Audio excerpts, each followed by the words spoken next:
llegó el momento de ir aprendiendo un poco de economía. Vamos con la columna económica de la mano de Alejandro Otero. Hola Alejandro, Gaby Corral te habla. ¿Qué tal, Gaby? ¿Cómo estás? Buen día. Muy bien, buen día.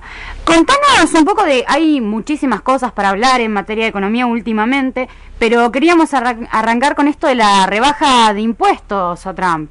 Es un tema que conviene atender porque seguramente tenga alguna repercusión en la Argentina. Estas medidas, cuando se toman en Estados Unidos, en una gran vidriera, por decir así, como Estados Unidos, suelen reflejarse como por espejo en muchos lugares del mundo, y Argentina es bastante sensible a este tipo de medidas de reducción impositiva, y esto ya ha pasado en otro momento, por ejemplo cuando Reagan adoptó una medida semejante. Pero veamos primero la información y después hagamos un poquito de reflexión en relación a eso. La información que existe es que Trump ha mandado al Congreso para su consideración una serie de medidas que no son más que un bullets, que no son más que títulos, que no son más que enunciados, no es un proyecto de ley todavía.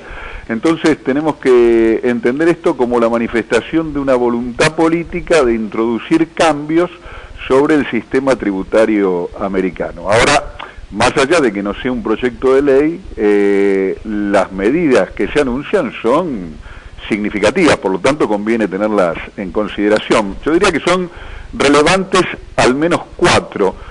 Una es la reducción de la alícuota que pagan en concepto de impuesto a las ganancias las empresas. Las empresas en Estados Unidos, al igual que en la Argentina, pagan una alícuota del 35% sobre las utilidades que obtienen, y la propuesta de Trump es reducir esa alícuota del 35 al 15%, es decir, se reducen 20 puntos. La segunda medida es que la misma suerte tendrían los más adinerados, las personas físicas, o sea, no las empresas, no las sociedades, no las personas jurídicas, sino las personas físicas, las personas humanas, como lo llama la legislación argentina ahora, que tienen los ingresos más altos. También a ellos se les reduciría del 35 al 15 la alícuota, y para el resto de los contribuyentes personas humanas, para el resto de los contribuyentes individuales, hay una simplificación respecto de los tramos de la alícuota que pagan. Y tercera medida, se les reduce el impuesto sucesorio, es decir, lo que vulgarmente se llama el impuesto a la herencia, que en Estados Unidos es un gravamen importante. Y por último, cuarta medida, un feriado fiscal que, dicho en términos de nuestro medio, es un blanqueo para favorecer la repatriación de capitales que se encontraran fuera de Estados Unidos.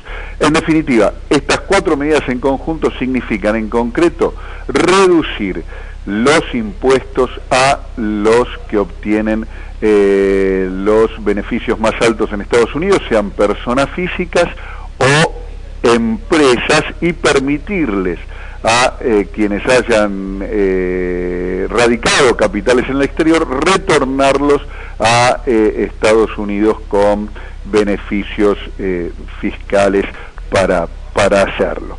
Entonces, estas medidas, que insisto, no es la primera vez que se aplican en Estados Unidos, ya lo ha hecho Reagan y fue una de las medidas que más famoso lo hizo en la historia a Ronald Reagan, tienen un, entre comillas, fundamento teórico.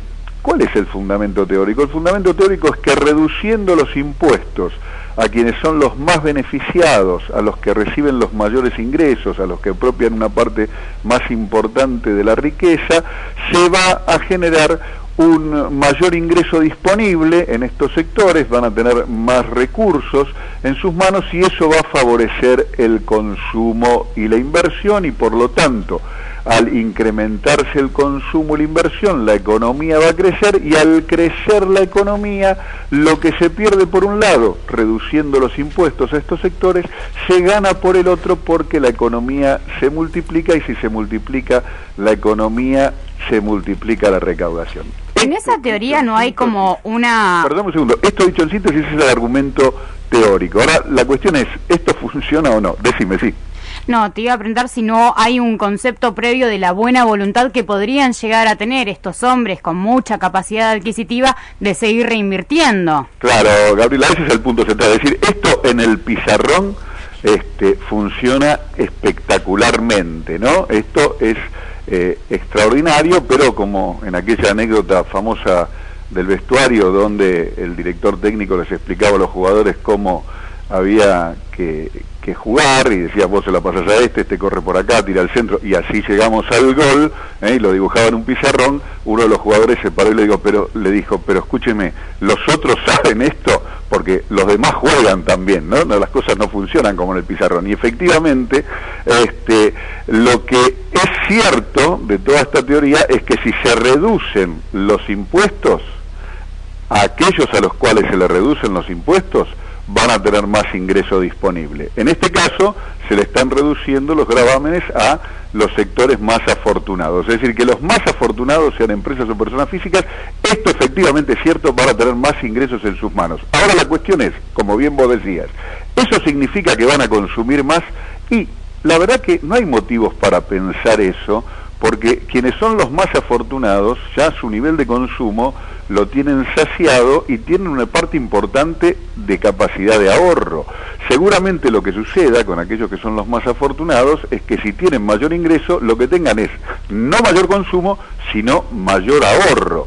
Distinta la cuestión de los pobres. Si uno les alivia los impuestos a los pobres, estos sí gastan más, porque tienen muchas necesidades por cubrir, y entonces una vez que tienen la oportunidad, cuando tienen mayores ingresos, lo que hacen es gastar más. Pero los ricos no se comportan de ese modo.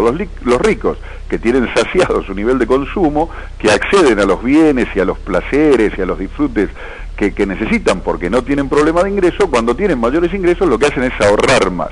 Ahora, ¿ahorrar más es invertir más? No, y esto ya lo ha demostrado la teoría.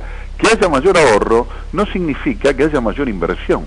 ¿Por qué? Porque la inversión depende de que los hombres de negocios vean que hay oportunidades para invertir y que hay oportunidades para recuperar la inversión.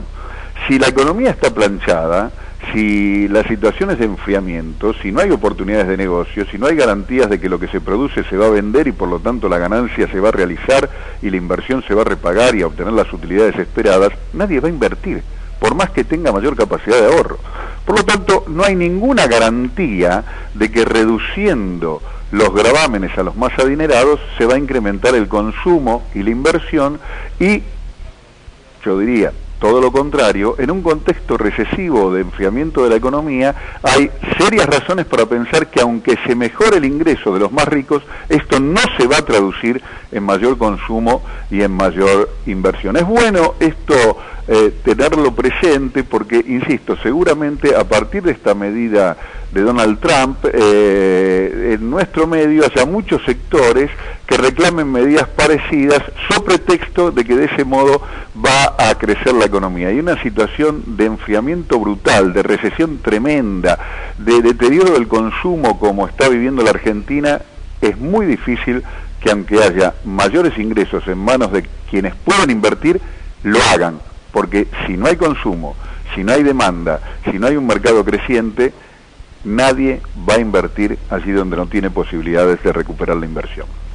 A mí se me ocurre que algo parecido es lo que probó ya Mauricio Macri acá en nuestro país, ¿no? Le sacó las retenciones al campo, disminuyó algunas retenciones a las mineras, impuso también lo que es que lleguen distintos productos del exterior, la importación, volvió a abrir la importación, y el blanqueo, porque son medidas que voy viendo un poco parecidas y que en realidad en ningún momento se tradució en inversiones reales que produzcan trabajo en nuestro país.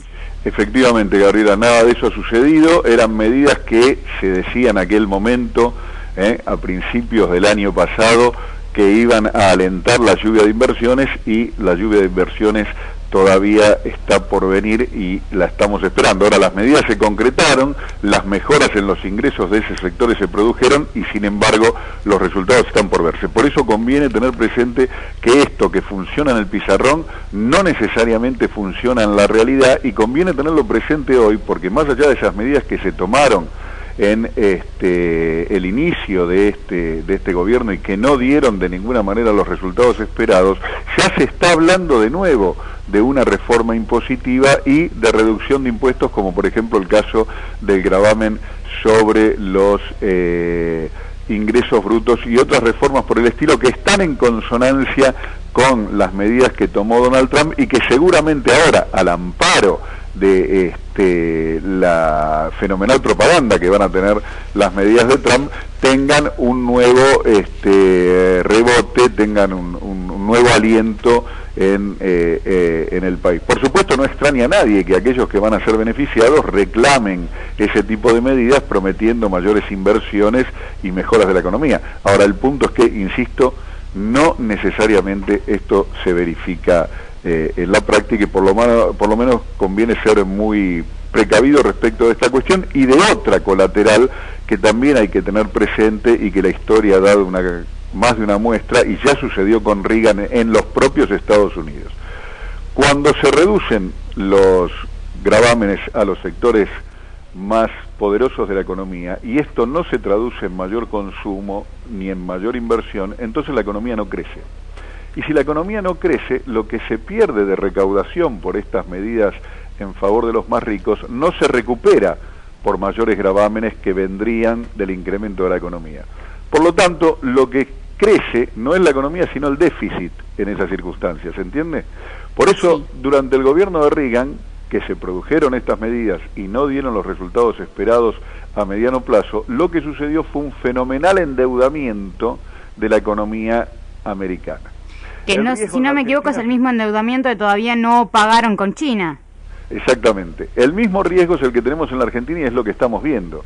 Las medidas que se adoptaron en la Argentina de reducción, por ejemplo, de las retenciones a las mineras, a los exportadores, la reducción de la alícuota de soja, la eliminación del gravamen sobre los dividendos, la reducción del impuesto a los bienes personales, etcétera, etcétera, etcétera, todas esas medidas no dieron los resultados esperados y contribuyeron al incremento del déficit fiscal y el déficit fiscal contribuye al incremento del endeudamiento. Es decir que este tipo de medidas, si no dan el resultado esperado, lo que provocan es un agravamiento de la situación previa porque la economía no crece, el déficit se expande y la deuda crece con su pesada carga sobre el presupuesto, presionando o estresando el gasto en medida creciente y forzando a déficit cada vez más importantes, como insisto, está sucediendo en la Argentina, con su consecuente incremento del endeudamiento y se genera un círculo vicioso que no hace más que retroalimentarse sin que la economía crezca y por lo tanto desmejorando sistemáticamente la vida de las mayorías en el presente y en el futuro porque los compromisos de la deuda en algún momento va a haber que afrontarlos. Bueno, encontramos muchos paralelismos con lo que está pasando en ambos países, pero yo creo que una de las consecuencias que se ve en Argentina, y esto, bueno, salió a partir de los últimos estudios o informes publicados por el INDEC, se ve también en las poblaciones de menores recursos, porque subió la canasta básica de alimentos y la canasta básica total más de lo que es la inflación general. Por lo tanto, esto se puede traducir, o yo estuve tratando de entender y escuchar distintos economistas, esto se puede traducir en de que va a aumentar el número de pobreza. Sin duda, es matemático. En la medida en que crece la inflación en la Argentina, y la inflación se mide a través de un índice que, por ejemplo, para la ciudad de Buenos Aires, en el periodo interanual, es decir, en lo que va de el primer trimestre de la Argentina del 2017 versus el mismo periodo del año anterior es del 35%, para la ciudad de Buenos Aires es del 35%. En la medida en que esto sucede como un promedio, hay sectores que la sufren más o la sufren menos. Cualquier análisis detenido de ese promedio va a dar el resultado que vos decías, es decir que los consumos populares, en particular los alimentos, pero también las tarifas públicas y el transporte, han tenido incrementos muy superiores al promedio. Por lo tanto, la inflación real para los sectores menos favorecidos, que gastan la mayor parte de su ingreso en tarifas, luz, gas, en alimentos y en transporte para ir y venir del trabajo es mayor que la del promedio. Y eso significa entonces que están en una peor condición respecto de la medición de pobreza, de modo que en la medida en que sube la inflación, en la Argentina sube sistemáticamente la pobreza, porque una cosa está fuertemente relacionada con la otra e impacta la inflación, que insisto, es un promedio, siempre más fuertemente sobre los sectores populares que sobre el resto de la población. Esto no hace más que deteriorar aún más la economía, ¿no? En una economía con recesión, cuando hay inflación, la capacidad de consumo se resiente, la capacidad de consumo se debilita, y en tanto se debilita la capacidad de consumo, el motor que mueve la economía, que es la demanda, pierde fuerza, y en la medida que el motor que mueve la economía pierde fuerza, la economía tiende a estancarse, repitiendo, insisto, el círculo vicioso del que estamos hablando. Sí, básicamente entonces desayunamos la noticia de que como aumentó la inflación en lo que es la canasta básica de alimentos, el pan lo vemos en la panadería, cuando vamos a comprar leche, carne, verduras, la parte de que se consume todos los días aumentó notablemente, eso también se va a traducir en aumento de pobreza para todo el país. Tal como viene sucediendo en todas las mediciones oficiales del INDEC de los últimos tiempos, y seguramente la próxima va a anunciar un deterioro mayor en términos de pobreza y exclusión en la Argentina. Lamentablemente esta va a ser la situación hasta que la economía no recupere un sendero de crecimiento. Ahora, eso sí, para que la economía recupere un sendero de crecimiento hay que recuperar la capacidad de consumo, y en ese sentido el gobierno actual no toma ninguna medida en favor de recuperar la capacidad de consumo, sino todo lo contrario. Una medida podría ser el aumento de sueldos razonable y acorde a la inflación. Por ejemplo.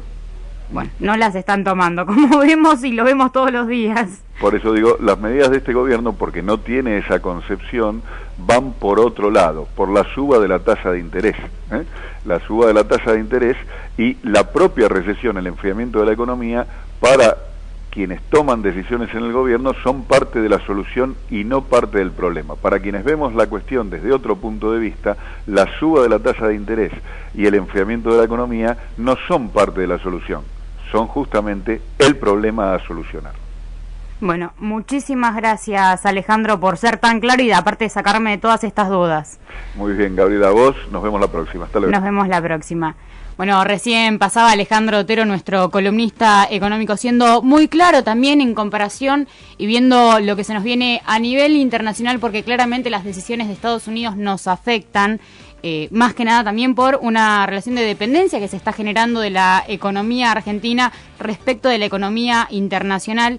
Y también, como vemos, este probable aumento, más que nada se puede traducir directamente en lo que va a ser oficialmente por el INDEC. Van a tener que salir a admitir un aumento en la pobreza, dada la subida de lo que fue la canasta básica de alimentos por encima de la inflación.